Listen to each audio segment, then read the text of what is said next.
Энэ сарын 8-нд гадаа хас 20 хэмээн хүүтэн байхад төрөөд нэг хонж байгаа хүүхдээ хог хайж байгаа мэт гялгар утанд хийгээд хогийн савнд хайсан эмэгтэйг Баянгол дүүргийн цагдаагийн хилцээний албаагчид эрен сурвалжсны эцэст олд тогтоожээ.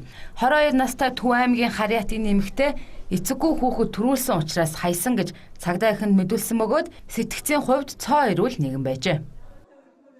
Ихний алхсан эрүүл мэндийн үндэсний төвийн хашаан дотор тортой ийм няраа олдсон байна гэсэн дуудлага мэдээлэл цагдаагийн байгууллага дээр бүртгэгдсэн байгаа.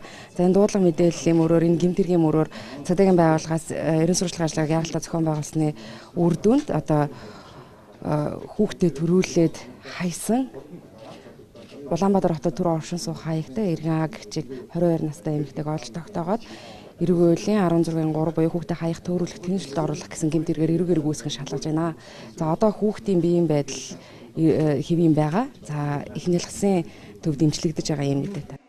2017 оны 7 дугаар сарын 1-ний өдрөөс эхлэн хэрэгжиж эхэлсэн шинэ эрүүгийн хуулинд хүүхдээ хаях төөрүүлэх гэсэн гэмтэргийн зөвшөлт шинээр бий болсон. За энэ хуулийн дагуу хүүхдээ хайсан ихэд зорчих эхийг 5 жил хорих, 5 жил хүртэлх хугацаагаар хорих ялаар шийтгэх гэж заасан байдаг байна. За харин хуучин байсан хуулиараа бол 2 хүртэлх жил хорих ялаар шийдэгдэг байсан байна. За харин хүүхдээ хайсан А гэхийн эмэгтэйд ямар ял оноохыг шүүхээр шийдвэрлэх юм байна.